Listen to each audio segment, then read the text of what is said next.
Bonsoir, l'homme de Dieu.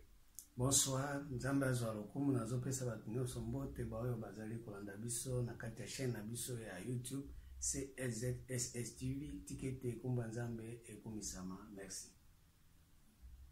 Merci beaucoup, l'homme de Dieu. Bonne santé, papa Namé. Toujours comme d'habitude, très bien, très bien, très bien. Merci beaucoup. Dieu soit béni. L'homme de Dieu n'a pas écrit dans mon tobata. Ce qui est au Koloba, moi, je ne sais pas pourquoi on a dit sur le dos, la tête, sur le dos, la tête, comme ça, on a sur la colère, moi, et béni. Ce qui m'a prière, moi, il y a vraiment encouragement et exhortation sur le dos, la tête. Nzambe azwa lokumu nakanisi nyonso oyo tozoloba awa na kati babiloko nyonso wana ezali guérison, ezali makambo ebele eza na kati. Soki moto ata aza na susi ndenge soki kaka akoti na makambo oyo tozoloba awa aozwa vraiment baingrédient oyo ekosalaki azala bien, bazalaka attentif, bafungola matoi, nzambe mpe asunga bango, afungola bango matoi, baza na motema oyo ezali ya kofungwama, bakomona ke liloba tozoloba eza na nguya na kati mpona kosala misala ya bonzambe na kati ya moko na moko. Tikete kombo ya Yesu, vraiment Yesu Kristo ezwa lokumu. Merci. Amen. Comme on a eu ce bien aimé dans le Seigneur, le balanza le monde de Saka, le monde des Kampomaka, les autres dans l'air de grâce, et prière à l'Éternel, et l'Éternel a envoyé sa parole, comme ce soir aussi. Nous avons bâti l'émission de Manaïe avec un troisième testament. Alors, sans plus tarder, nous avons donné des gens qui a été dans le réseau. Nous sommes dans un de ceux qui ont vraiment résumé, il y a autour vers la fin là, de venir dans le programme plusieurs questions par rapport au Yoruba qui a souka concernant Lazare, à qui le mariage et divorce dans le cadre du Troisième Testament. Nzambe azwa lokumu tozomemela bato Troisième Testament yango tozoloba mingi ke mokili nyonso oyo akokota na Troisième Testament ezali problème ke tolobaki lobi na ntina etali ndenge moumbu na Nzambe alobelaki biso ke moboko na biso euti wapi, makambo oyo tozoloba euti wapi. Biso tolobaki eza ya babible te, eza ya babrochure te, mais eza eloko Nzambe azokoma na kati ya mitema. C'est-à-dire tango déjà mutu na kati ya mutema na ye akoti na kati ya Troisième Testament, bakobanda kotanga lisusu bible te, bakobanda kotanga brochure te, bakobanda kotanga ye po ende akoma mukanda oyo ezali na ba défaut te. Totanga mukanda ya Esaïe. Tikete kombo Nzambe ekumisama bato ba comprendre Troisième Testament, surtout ba jeune bakozala mukanda oyo soko tangi ye bo tali bo ya solo oyo aza moto oyo ayebi Nzambe. Mais ezate bato ba yebi Nzambe, mais ezaka koyeba Nzambe ya masolo ya bible ya ba brochure, mais ye moko aza mosantu te, makambo ya malonga ezate kaka Nzambe na ngai, Nzambe na ngai. Mais na micho tolobaki pe muto aza capable ya kokota na Troisième Testament, il faut andima liwa. Liwa ya nini? Absence ya vie. Absence ya vie nini? Ya Première Alliance, absence ya vie ya Deuxième Alliance. Tango kuza na absence ya vie wana ngai naza mutu ya Première Alliance, ngai naza mutu ya Deuxième Alliance, soki siko oza na vie wana okokota te. Ya moni siko tokende na mkanda ya Luc 16 problème ya Lazare, pauvre Lazare na homme riche. Homme riche azaki na Deuxième Alliance, azaki na Première Alliance, mais Lazare azaki na ye pauvre, ça veut dire andimaki na kozanga po ete tango bakufi sikoyo neti tolobaki mkanda ya Jean 5 verset 25, Jésus alobi ke ekomi na tango sikoyo batukufi basa nini bayoka yango sikoyo par rapport na liwa wana eza liwa ya mbetseke te, eza liwa par rapport na kozanga vie ya makambo oyo ezosalema na Deuxième Testament na Premier Testament. Soki vi wana oza nango te okomi no mukufi ozobouge te, à ce moment là yo kozala kote ya Abraham oyo azali na Lazare oyo aza na litanga. Okozala susu kote ya Abraham ya Isaki te, okozala kote ya Abraham ya Ismael te, mokomi siko Abraham oyo aza na Lazare. Or tango Lazare aza wana na litanga, ba homme riche baza na moto basingaka litanga ya mai. Or mai oyo Lazare aza na ngwana nde toza nango na Troisième Testament. Mais litanga wana mutu ata moko atika komela yango te. Po litanga wana ebimaka wapi? Ebimaka par rapport na ndeko na nga ote ko poser question ya mwasi soko tali na création Nzambe asalaki mwasi alalisi na mobali pongi nde na kolalisa ye pongi abimisi koti moko nde asali na eka mwasi moko yango moni makambo ya polygamy nga na tunaka bato balingi mingi basi misato mine mitano eske na kati na bango koti ezalaka combien et puis tango déjà azwi mwasi mibale misato absence na kati ya mpanzi na ifo tomona absence ya 3 koti ou bien 4 koti basali bango basi wana yango asiko bango komona kaka azolinga basi ebele me koti azo se donner plein de temps à vérifier ce qui balongolaki combien de cotes mais Nzambe na bolingo na etango asalaki mwasi abimisa eka cote moko yango moni mwasi moko ekoki mais soko zana bango ebele ozo tuka liloba ya Nzambe po ete cote na yo ekobima ebele te po Nzambe abimisa eka cote moko yo leki Nzambe te po ozwa basi ebele et puis ba cote eza en absence ya 3 cotes 4 cotes à ce moment-là, on peut déformer même mobile à cause de sous mobile té. Yagwana, sikoyo, biso na 3e testament robaki qui est totanga mukanda Luc 20, côté Nzambe azolobaki bato nyonso bakosekwa, bakolongwa na kati ya première alliance, bakolongwa na deuxième alliance, tango bakosekwa na 3e testament, baozo sous basité.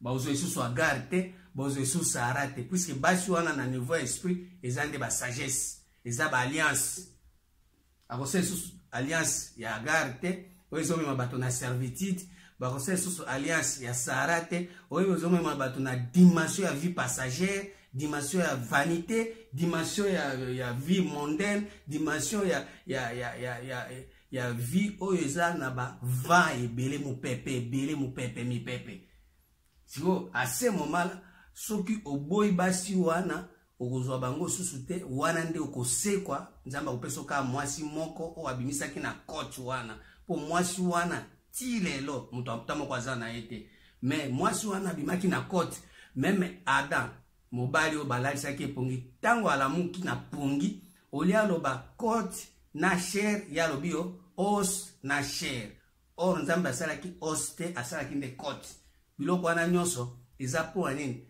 po mobali oyo babimisaki ba mwasi amiyebaki te ayebaki tina ya koti te or koti eza très important yango moni Jésus tango asekwi Thomas azalaki te tango na verset wana Jean 20 verset 27 tango Jésus Jean 20 verset 27 Jean 20 27 le verset 27 Avance aussi ton doigt et regarde ma main, avance aussi ta main et mets-la dans mon côté. Et mets-la dans mon côté et ne sois pas incrédule avec moi.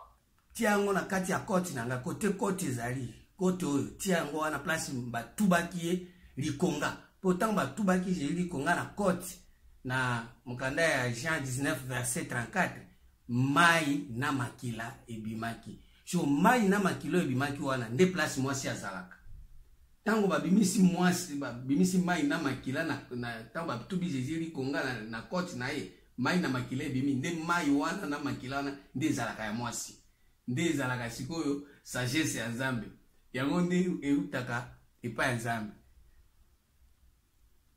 yango wana tozolobela makambo ya 3e testament po ete biso tozoya na litanga oyo pauvre Lazare basengaki epa ba homme riche mais litanga moto ata moko atikala komela yango aza te puisque litanga wana ti lelo bato bayebi esika eza te mais na 3e testament yango nde motu nyonso aza na moto ya 1er testament oyo aza na moto ya 2e testament tozopesa bango siko po to réfléchir bango bazwa bapema ba moto wana diminue parce que na minute soki batamboli vraiment nde moto ekosala mais nanu baza na ebandeli malgré okufa na 1er testament okufi na 2e testament mais il faut siko tosekwisa yo na 3e testament à partir ya litanga.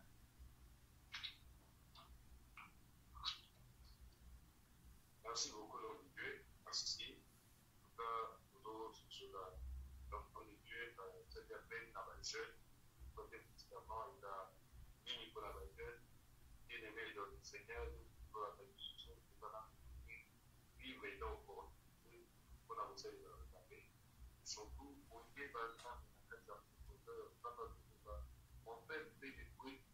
non pas parce que pour l'idée, on peut faire parce que mon connaissance. Et les mecs dans la vie à Kaboué, ils ont besoin de faire ça.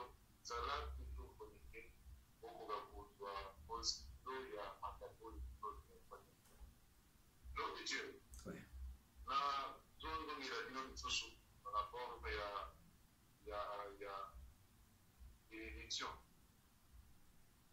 Vous voyez qui, dans mon côté,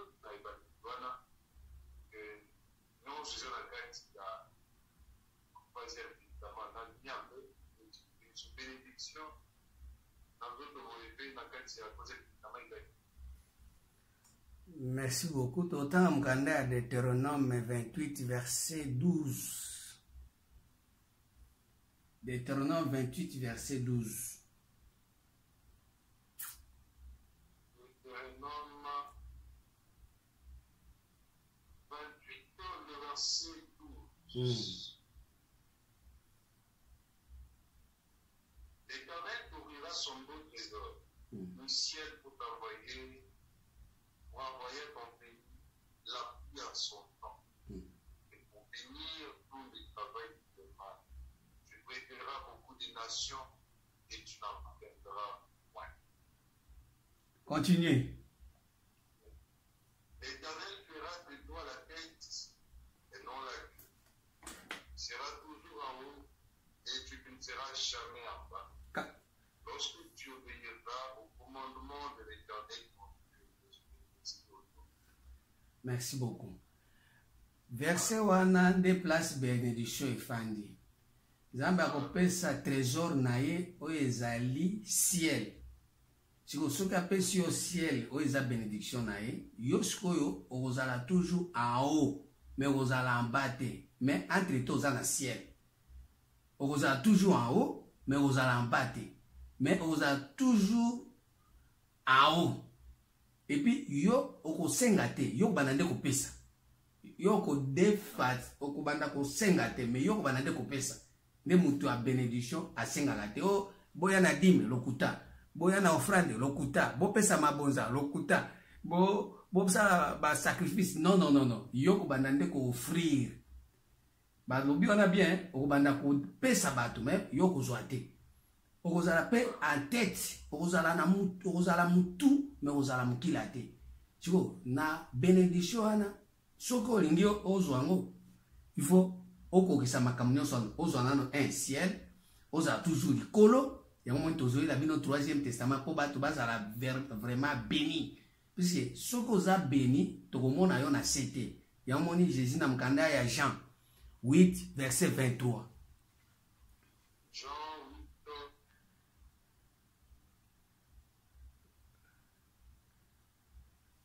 verset 23. Ouais.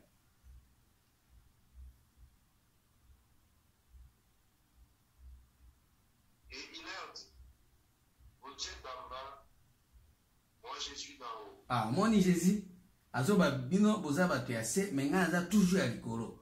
Malgré naza Jésus, mais bino boza na se, mais nga naza toujours ya likolo.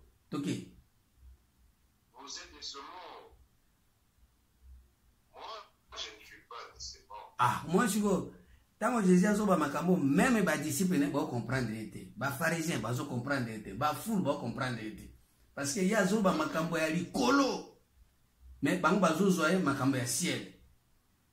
Bango bazo zoye makambo ya terre. Oro ya azoba makambo ya likolo. Malgré azopesa bango lipa ya ciel, mais ya azali na ciel te, ya aza mutu ya likolo. Or na likolo kuna nde azalaka Christ. Na ciel azalaka Jésus. Na terre azalaka Moïse.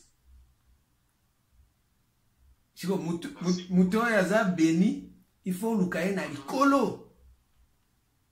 Yes. Kolukaye na ciel te. Po ciel eza trésor, eza ciel, eza trésor. Kolukaye na terre te, lukaye na likolo. Proverbe 15 verset 24. Proverbe chapitre 15 15, verset 24. verset.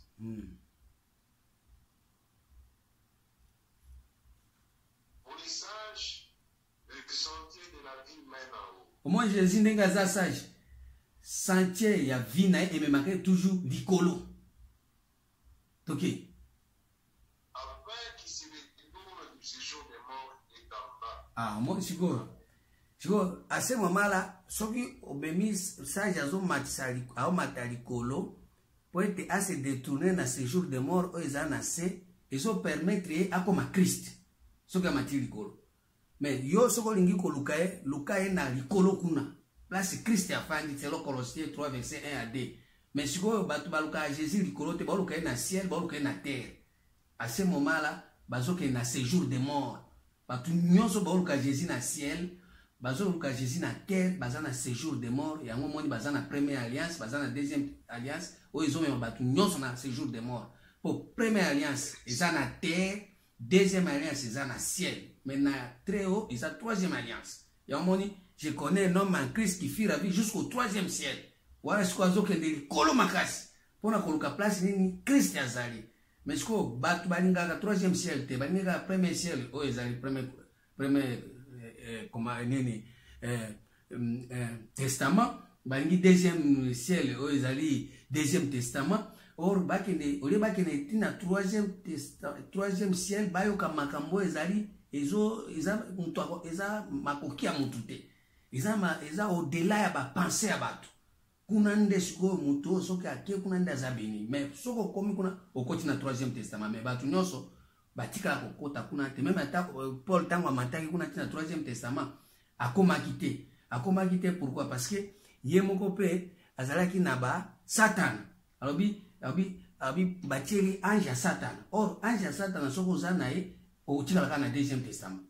So zana ange ya Satan akangami na au tika na deuxième testament. C'est ange ya Satan azaka na deuxième testament. C'est-à-dire quoi? Pensée humaine. Jésus a dit à Pierre, arrière à moi 100 ans, puisque tes pensées ne sont pas les pensées de Dieu, ce sont les pensées des hommes. Or, ange ya Satan, ils ont pensé à Batu. Ozomona, mutu ataza ravi, azomona kake ngane na tanga, ngane na za. Or, zambe shiko aza posa baka otanga na ote. Zambe aza posa ba makamu ba Satan na ote. Azane na posa shiko okoma na niveau ya Christ. Tant okoma na niveau ya Christ, shiko okomi mwana. Ndio okomi mwana. Or mwana il faut abotama, il faut akola, il faut akoma mkolo, il faut akoma responsable. Mais soko komi mwana, il faut zanano mwana, ça veut dire quoi? Soumis, ozala soumis. Pour se soumettre na volonté à lier très haut. Ozomona, ya mwani Christ abeta katolo puisque ya za mwana nyoso faut za la soumis. Or mwana ce n'est que ba œuvre o eza ko se soumettre na makambo yo ezali ya très haut.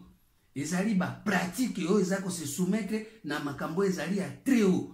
À ce moment là, ndio komona ke mutu ya ndenge mwana azabini. Merci beaucoup, merci. J'aimerais après, tout à l'heure, c'est moi qui dois concernant la vie, mais surtout que nous devons apprendre la bénédiction, et comment que, à mon niveau, à épicier, que le problème n'a pas, c'est qu'il y a toujours pas de la maté, et là, pour appeler ça la dignité. Alors, tout à l'heure, quand on va apprendre la bénédiction, on nous dit que là, on va dire, il y a un peu, pour consommer la personne, pour expliquer le temps de Koyo, et là, à nous souffrir, on va épicier que tant que ma vie de consommer, pour appeler ça la dignité, la troisième alliance, c'est comment Tim, les amis, ils comprennent ça m'appelle au Dengeni. Zamba zolokum. Tozana dime oyo ya Abraham, oyo pesa ki Melchisedek. Tozana ba dime oyo ya ba Lewi. Siko dime oyo ya troisième testament, eza dime ya Abraham. Po Abraham tango apesa ki dime nae, apesa ki après avoir kobunda. Kobunda na nini? Abundaki na première alliance, abundaki na deuxième alliance, akufi. Tango akufi, nde sikoyo apesi dime na ye, epa Melchisedek, po Melchisedek apesa ye lipa. Po na nini? Yo mutu soko bundi na première alliance, okotika loi. Obundi na deuxième alliance, okotika grâce, okotika vérité à grâce. À ce moment-là, vi na yo wana, okufi, à ce moment-là, nde ozana possibilité kozwa dime ko pesa yango Melchisedek po apesa olipa. Na sina te ki makambo wana na kanisi kana chaîne na biso par rapport na dime. Eloko oyo Nzambe azoloba ke bayibaki ezalaki dime mbongo te. po dime ezalaka mbongo te. Dime eza biloko ya bilanga. So otangi na Lévitique verset ezoloba kuna verset 30. Biloko ya bilanga wana bilanga Bible ezoloba na mukanda 1 Corinthiens 3 verset 9 biso nde toza bilanga ya Nzambe. Mais na kati ya bilanga ezalaka na dime. Or dime wana na kati na bilanga ezali mbongo te. Elanga ezali bomo ya mutu. Or Bible lobi bien que l'homme n'est pas maître de son souffle. Ecclésiaste 8:8. L'homme n'est pas maître de son souffle. Or muto ya tiaki dime na kati ya mutu ezali mutu atiaki souffle na kati ya mutu. Po souffle wana déjà ya Nzambe. Ya moni souffle Bible lobi boy. En réalité dans l'homme c'est l'esprit, le souffle du Tout-Puissant. Ce n'est pas le souffle de l'homme. Ce n'est pas le souffle de l'homme. Le souffle du Tout-Puissant qui donne l'intelligence. Si on Nzambe appelle ça qui souffle na Genèse 2 verset 7 a soufflé na mabele. Si on tango appelle si souffle na mabele wana au lieu de recevoir souffle wana et pe sa gloire na Nzambe, non. Mabele zui gloire et pe si yango epa ya nyoka. Yango moni dime wana ba ibaki yango, ba ibaki souffle. Souffle nyoka sikonde akomi kotambisa yango. Souffle nyo sekomi ka likolo ya nyoka, likolo ya nyoka. Yango mukanda Ecclésiaste 3 verset 20 elobi nini? Ecclésiaste 3 verset 20.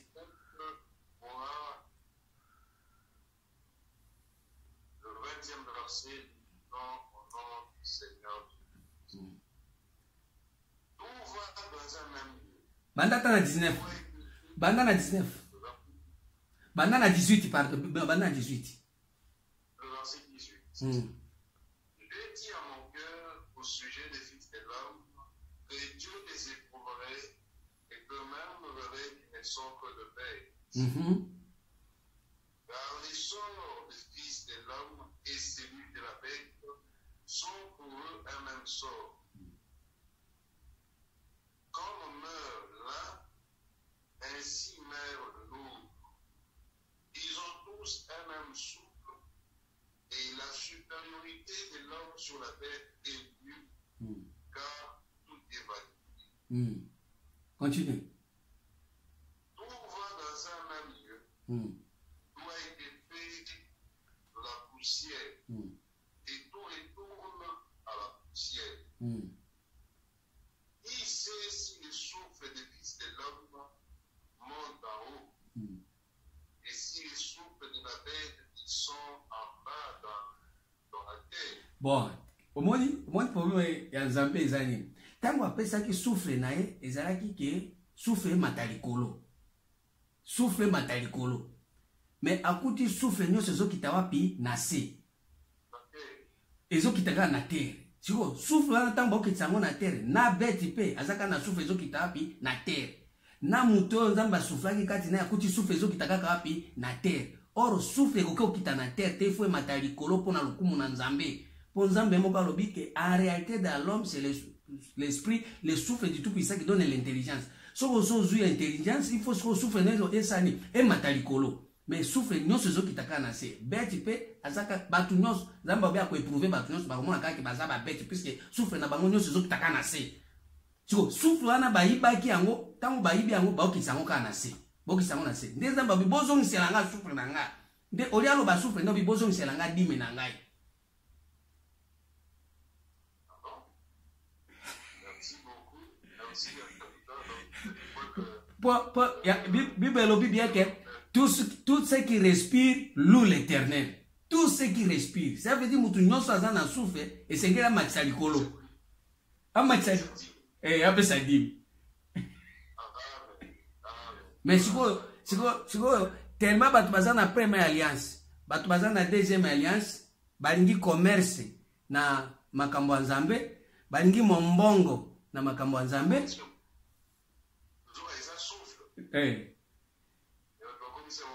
Bakomisa mombongo.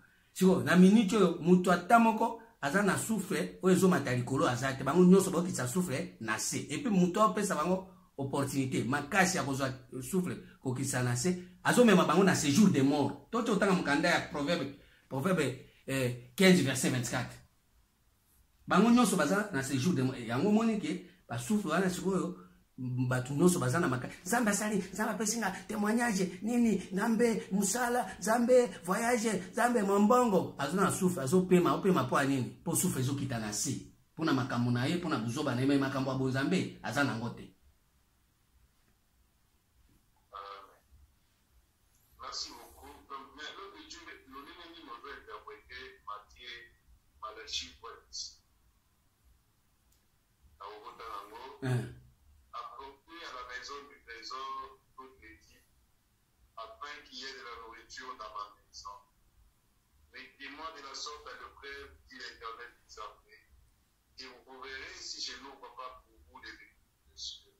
Si je ne réponds pas sur vous la bénédiction en abondance. Deutéronome 28. Et ça promesse en Nzambe à partir à nini ya dîme, c'est-à-dire dîme eza souffre. Soko pesi Nzambe souffre na yo, ye Nzambe akopambola yo na lipa. Akopambola na lipa. Souffre wana nde dîme. Soko pesi Nzambe souffre na yo, ye akopesa yo lipa, puisque lipa wana nde eza mapamboli. Lipa wana nde eza mapamboli.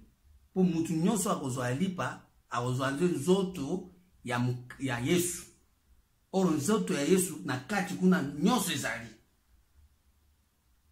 Mesko bato bazokwa kanisage soki Bobby apporté à la maison du trésor. Or maison du trésor ezawa. Maison du trésor ezawa. Tout tangana Matthieu 6 verset 21. Matthieu 6 verset 21. Verset 21. Car là où est ton trésor, là aussi sera ton cœur. Ah, moi je go place trésor ezali ezali motema ya moto ezali. Ça veut dire ndenge tozo na 3e testament poto koma na motema tozo kotsa bato na kati ya trésor ya Nzambe na kati ya motema. Soko pesi souffre na yo Nzambe akopambola yo na kati ya motema na yo, puisque na kati ya motema na yo bilei ezala en abondance.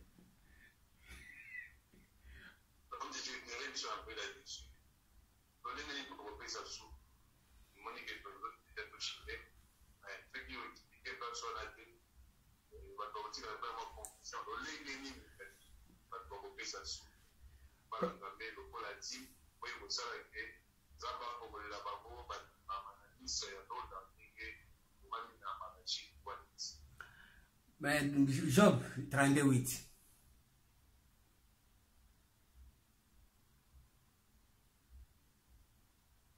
Job 38.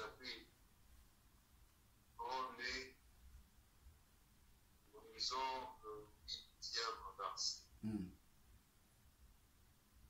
Mais la réalité dans l'homme, c'est l'esprit.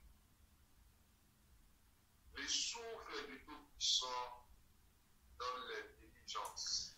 Lolenga kopesa ngo. Nzambe azoyeba ke en réalité dans l'homme c'est l'esprit. Yango il faut kopesa sikoyo, il faut kopesa Nzambe esprit. Tango pesi Nzambe esprit, yango Nzambe azoba ce qui est né de la chair est chair, ce qui est né de l'esprit est esprit.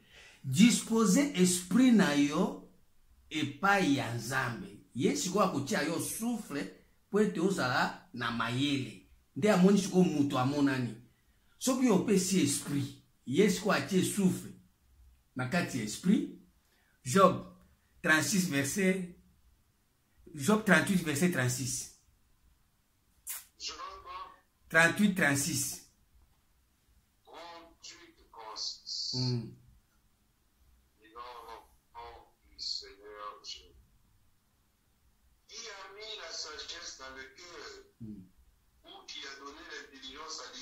Ah, moi je go.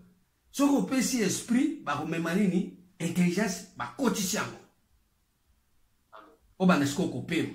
Esko tango zo pema siko, tango zo pema, okomi kopema nini? Mukanda siko ya Esaïe 11 verset 2 à 3.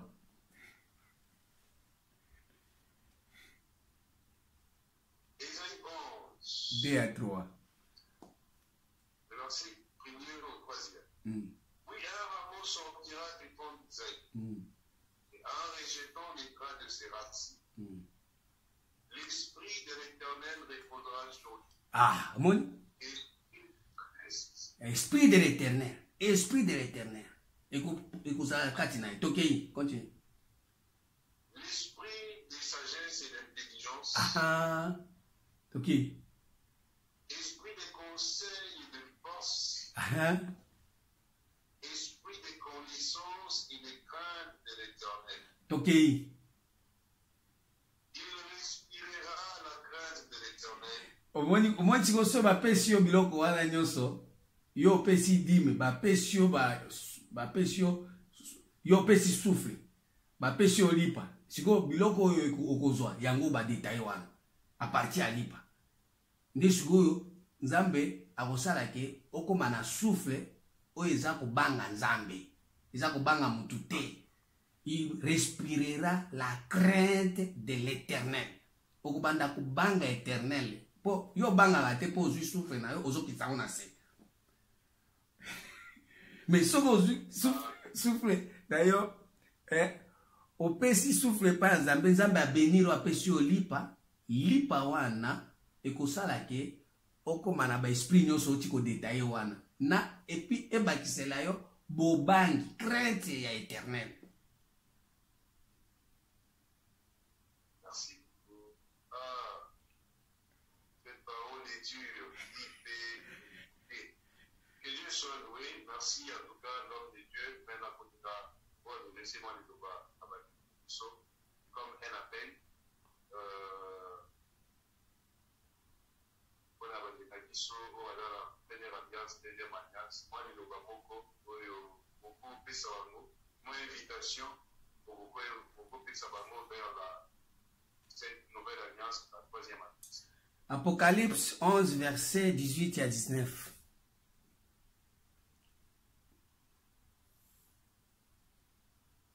Apocalypse chapitre 11.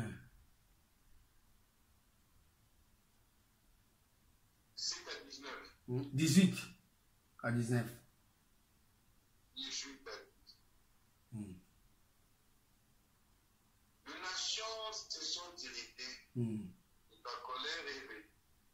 Et le temps est venu de juger de mort. De récompenser des serviteurs le prophète, le saint et ceux qui craignent ton nom, le petit et le grand, et de détruire ceux qui détruisent la terre.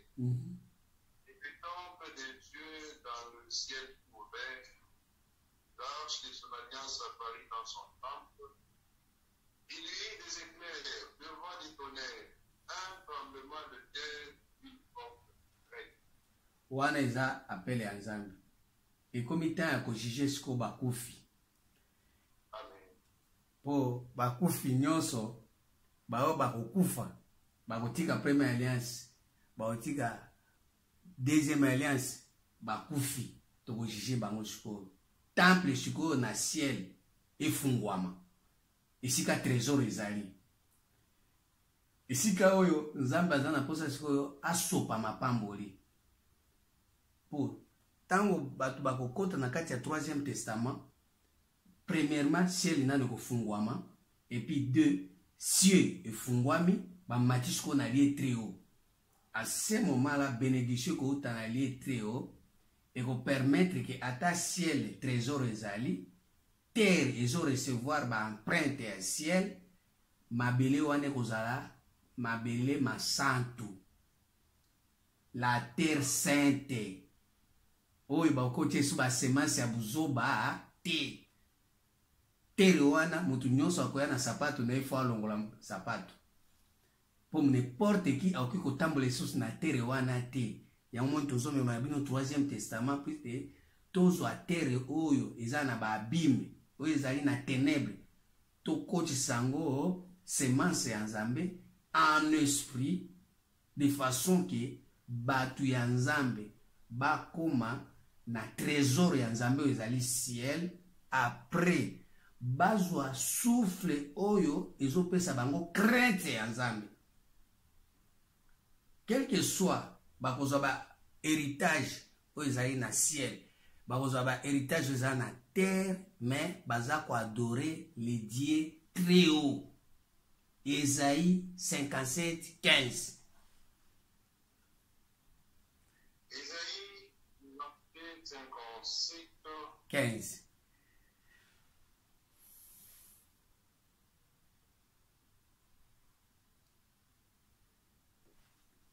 Ésaïe 57, le 15e verset.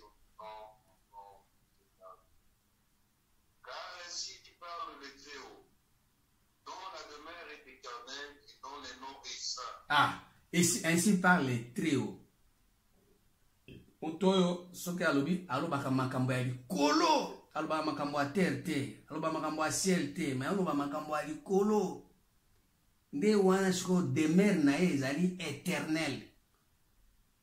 Demeure na ye ezali éternel. Ça veut dire soko olingi oyeba makambo ya éternité, il faut kota na kati ya Très-Haut. Nde okoya komona sikoyo sainteté et se manifester. Mais soko boyango, Jacques 3, verset 13 à 18. Jacques 3, verset 13 à 18. Soko boyi koyoka mongongo ya Très-Haut, nini ekomela yo? Jacques 3, 13 à 18. Jacques chapitre 3, le verset 13. Non. Lequel d'entre vous est sage et intelligent, qui montre ses œuvres par une bonne conduite avec la douceur de justice.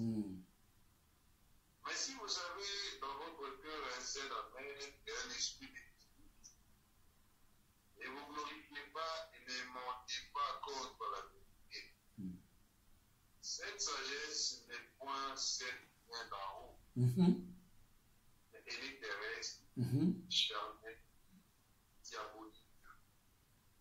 Car là où il y a un zèle amer et un esprit de justice, il y a du désordre et toutes sortes de mauvaises actions.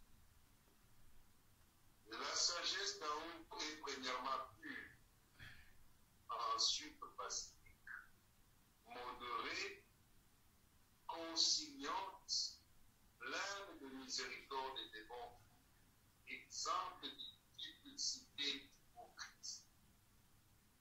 Le fruit de la justice est semé dans la paix par ceux qui recherchent. Omoni soki oza na zèle amer, oza na ba dispute. Or ba zèle amer bato baza na zèle na première alliance, baza na zèle na deuxième alliance.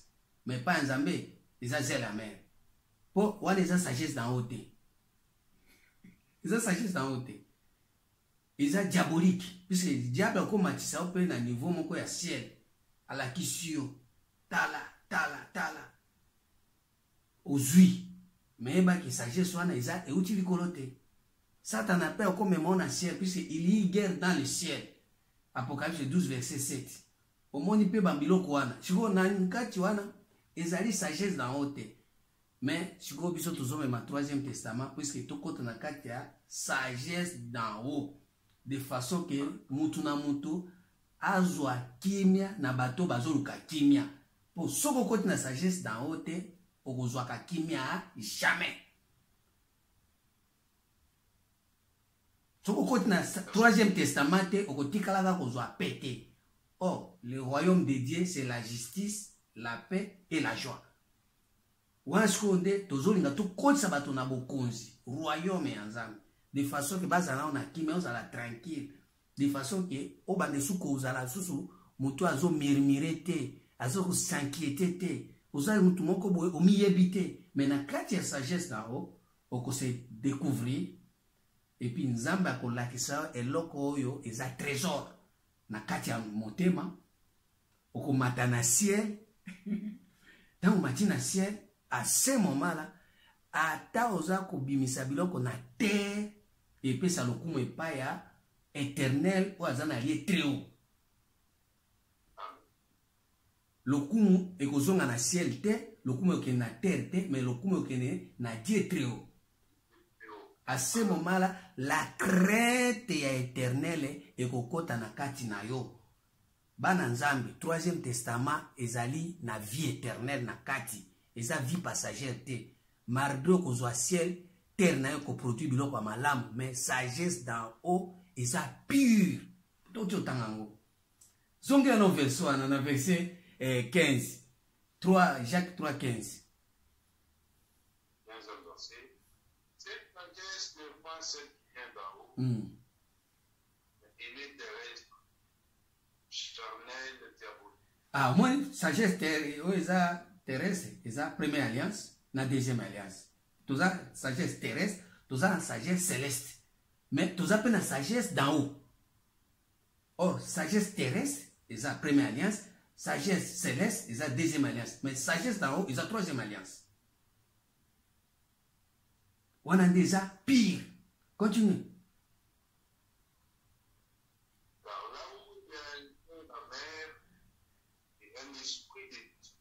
Il y a du désordre et toutes sortes de mauvaises actions. Ok. La sagesse d'en haut est premièrement. Ah, moi, premièrement pire. La sagesse d'en haut est premièrement pire. C'est-à-dire, troisième testament, ils ont la sagesse d'en haut, où ils allaient pire. Ok. Ensuite, pacifique. Ah, tu vois, ils sont pacifiques. Ok. Ils ont réconcilié na Nzambe na éternel. Ils ont boyokani, ils ont sa boyokani. Ils ont sa boyokani na éternel. Ok. Ah, moi je ils ont na miséricorde, pe ils ont na fruit, ou ils ont ba pratique, ou ils ont ba acte, ou ils ont ba œuvre, ou ils ont ba bengango fils. C'est-à-dire quoi? Ezali na Christ na kati. Ok. Exemple d'hypocrisie. Et wana babiloko wana eza te, eza na hypocrisie te. Puisque wana eza makambo oyo ozosala yango na kati ya motema ekomama. Yo ndo komi mukanda ya nini? Ezali livre ya Nzambe oyo ezali na baerere te, eza na foti te. Okomi mukanda oyo batangi bobi oh vraiment oyo eza makambo ya Nzambe. Ok. Le fruit de la justice est semé dans la paix par ceux qui recherchent. Au monde eza premièrement na fruit ya justice. Et puis fruit ya justice ezali kozala semé na kimia. Elingi koloba nini? Soki lelo bato bazosala ba fruit ya injustice. Elingi koloba nini? Oh, kingandi azwi musala. Yo po bandi. Zambe pesanga musala. Zambe pesanga musala. Bon, yo ozosenga musala. Premièrement, oebite kati na yo na motema na yo musala nini Nzambe akomela yo po sala. Mais yo senga musala. Yango omona ozwi musala. Musala na obongaka te okomi moyibi mutema mabe mutulukuta nyonso. Pona nini? Pona nini? Ba fruit na yo eza malamu te. Parce avant tout, il faut nano premièrement obimisa nano nzete wana oyeba kobatela yango nde okozwa mbuma na suka. Mais yo welisi kaka mbuma. Tellement babi Nzambe akosala miracle olingi ka miracle. Bon miracle ozwi miracle pour musala. Mais musala wana obonga te ozonyokwama. Pourquoi? Parce que fruit wana ebimi na kati ya volonté ya Nzambe te. Or biloko wana nyonso eza biloko ya deuxième testament. Eza na vie passagère. Or vie passagère entre-temps ozo souffrir. Po ozo sala musala salaire eza ya malonga te, ozo sala musala pe oyebi yango te ozo tantonner. Or soko koti na kati ya troisième testament oko tantonner jamais puisque ozo sala biloko nini 1 Corinthiens 7:7. 1 Corinthiens 7:7, troisième testament, 1 Corinthiens 7:7. 1 Corinthiens.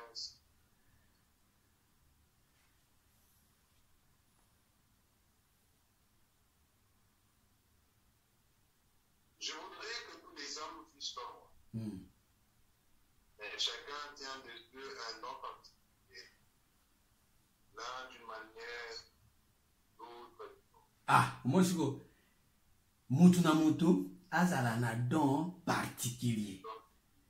Soki oza na don particulier nde okoti na 3e testament. Soki oza na don particulier okoti na 3e testament.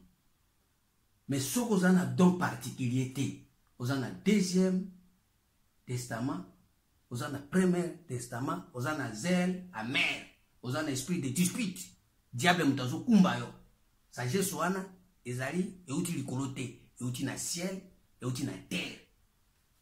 Parce que ozosalela don na yo te. Ozosalela nakoloba vocation na yo te. Ozosalela destin na yo te. Mais or na 3e testament okoza esu malanda ngulu te. Bilanda landa.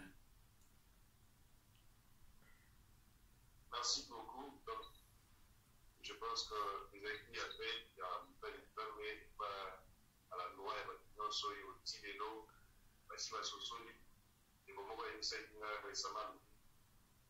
En se rendre compte que plus nous avons avancé, plus moi, ma caméra comme un peu plus clair. Et il y a d'autres, malgré que les choses deviennent plus claires, dans l'instant, dans les biens, pour essayer que pas dans le soukla, comme si nous le soukla, moi, même.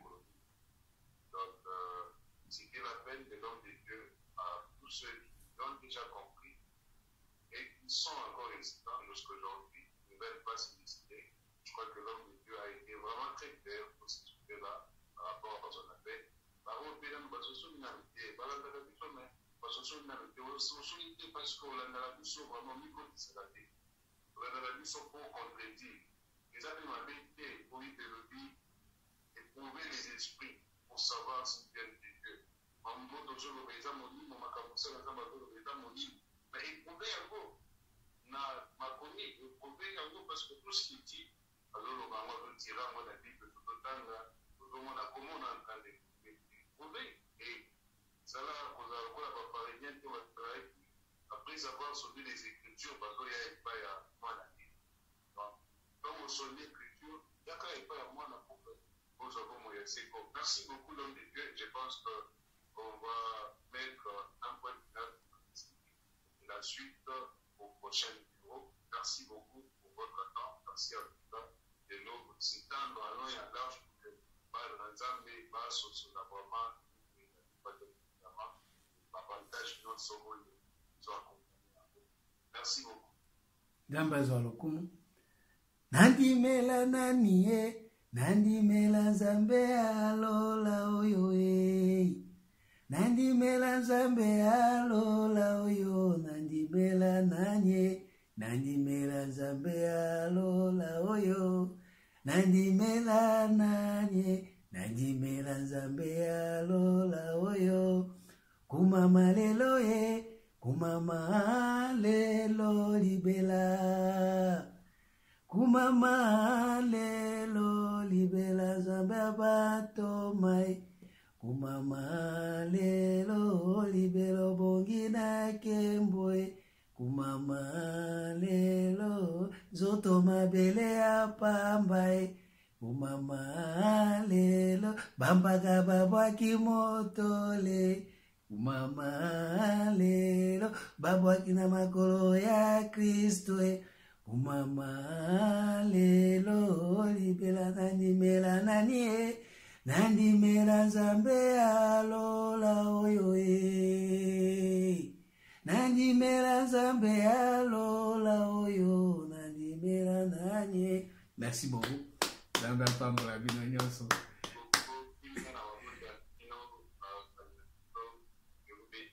Amen.